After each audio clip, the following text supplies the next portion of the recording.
Bem, pessoal, última etapa da aula do dia, que seria no dia 26 de março, que seria processo de integração econômica e direito comunitário europeu. As diretrizes gerais, né, em termos de processo de integração econômica e suas fases fizeram parte da videoaula 1. O Mercosul foi tratado na videoaula 2 e agora a gente vai para o direito comunitário europeu. É o único exemplo no mundo de um direito comunitário e é o único exemplo no mundo de uma organização internacional de caráter supranacional, né? Diferentemente das outras que têm caráter intergovernamental, a União Europeia é um exemplo de uma organização supranacional. Só antes disso, eu queria agradecer aqui o presidente da Atlética, estou usando, viu? Obrigado pelo carinho. Vamos lá. A União Europeia, né, o nosso exemplo de direito comunitário europeu, ela surge de um processo de integração econômica. Esse processo de integração econômica foi idealizado por 3 países, né? Bélgica, Luxemburgo e Holanda, né? Na ordem, Luxemburgo, Bélgica e Holanda. E recebe o nome de Benelux em virtude o acrônimo do Benelux em virtude das iniciais dos estados, né? Para a gente soa um pouquinho diferente porque as iniciais vieram do inglês, então Netherlands é Holanda, né? Então Benelux. Enfim, isso vem pós Segunda Grande Guerra Mundial e vem para dar uma maior celeridade a esses países em busca do desenvolvimento econômico no período pós-guerra, que é realmente complicado para todos os estados.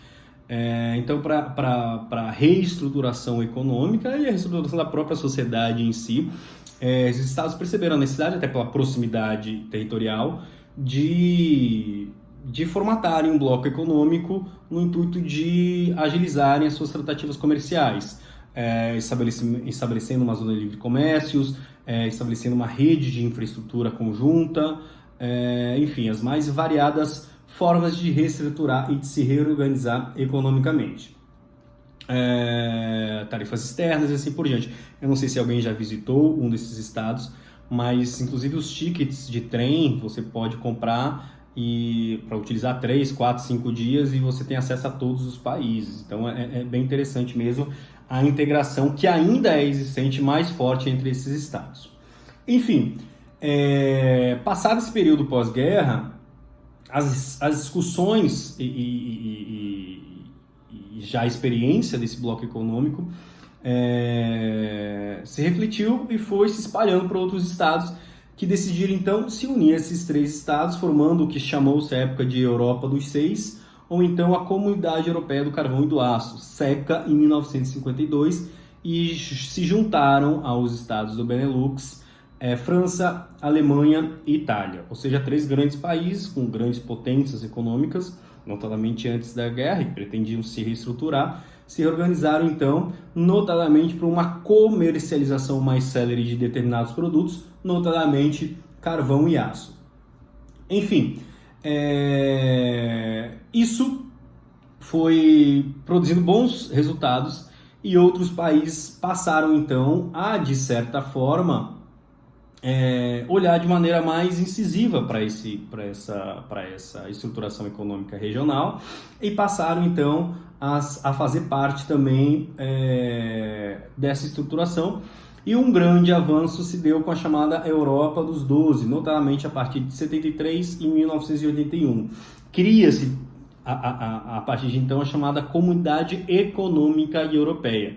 Ou seja, não só esses benefícios comerciais existentes entre esses estados passam agora a se valer entre 12 estados, mas ainda dentro de um processo de integração econômica, estabelecimento de grandes medidas de liberdade comercial, de uma certa forma de tarifas externas comum, o que vem a ser uma origem aí embrionária da União Aduaneira, e também estabelecimento aí de mercados comuns, né, com a liberdade de circulação de pessoas, fatores de produção, harmonizações legislativas, e até uma definição de determinadas políticas macroeconômicas, mas somente no setor setorial. Enfim,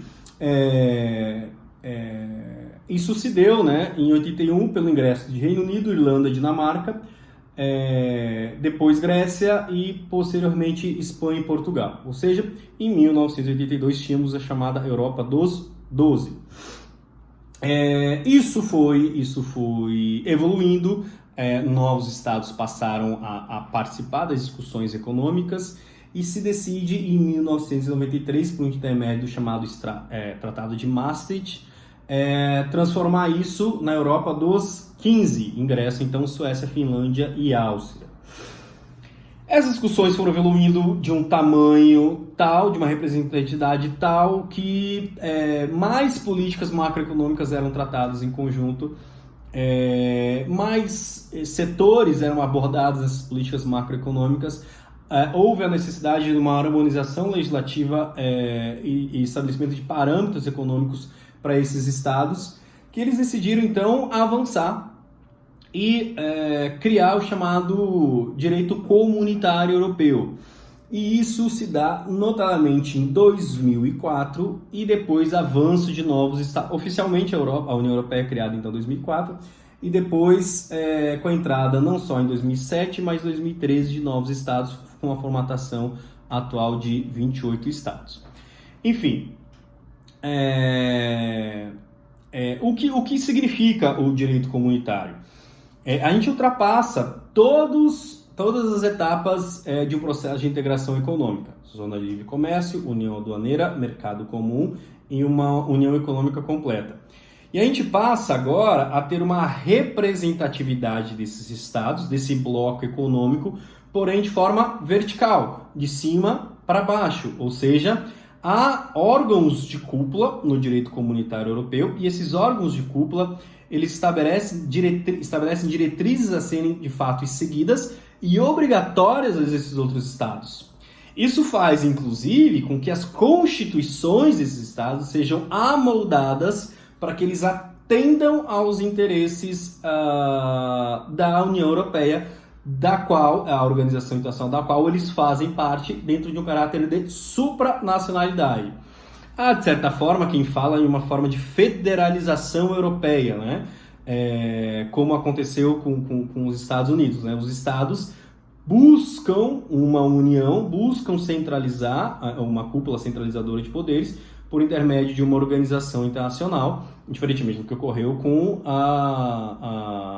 os Estados Unidos com a formatação de um único estado. Enfim, há quem compare, né? O federalismo comunitário por alguns, o federalismo europeu por alguns, enfim. O que terá a saber é que assim, os estados mantêm naturalmente grande parcela da sua soberania, mas não há como negar que a soberania, ainda que ela não é só relativizada, mas é de certa forma uma parcela dela entregue à União Europeia. E os órgãos de cúpula notadamente vão ter representantes legítimos desses estados. Então a gente vai ter o Parlamento Europeu, com europarlamentares, com representatividade de todos os estados que fazem parte da União Europeia. A gente vai ter o Conselho Europeu, com representatividade de todas as chefias de Estado dos países da União Europeia.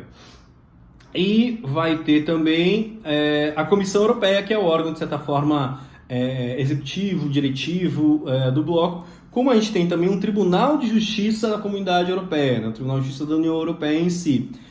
Ou seja, percebam que todos os nossos órgãos de cúpula, todos os nossos poderes, digamos assim, no Brasil, os poderes de fato constituídos pela Constituição Federal de 1988, eles estão presentes de uma maneira um pouco diferenciada no direito comunitário europeu.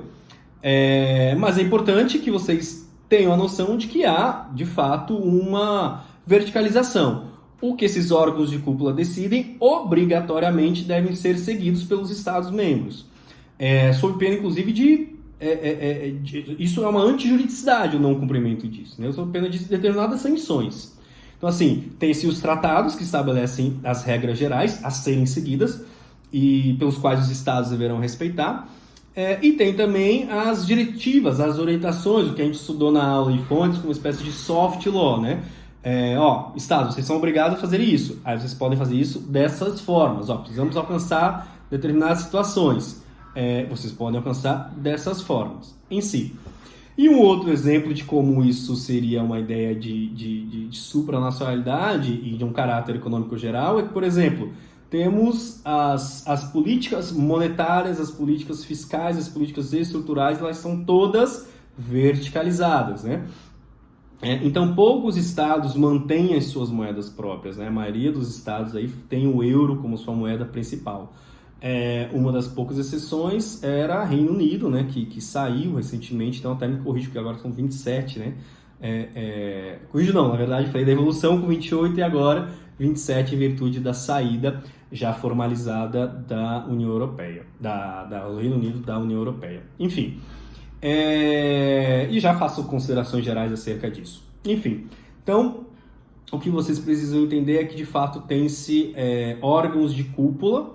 Esses órgãos de cúpula têm tomadas de decisões que deverão ser respeitadas, tem decisões judiciais que deverão ser respeitadas, tem decisões administrativas que deverão ser respeitadas e os Estados-membros devem se adequar a essas normativas. Correto? Então, por isso, o único exemplo de organização supranacional em virtude da verticalidade das decisões. Enfim, conforme eu falei anteriormente, a estrutura em termos gerais tem-se o Conselho Europeu, é o órgão político do bloco, e ele é composto, na verdade, por representantes, pelos chefes de estados dos Estados-membros da União Europeia. Temos o Parlamento Europeu, com sede na cidade de... É uma cidade francesa que fica próxima à Alemanha, Estrasburgo, salvo engano.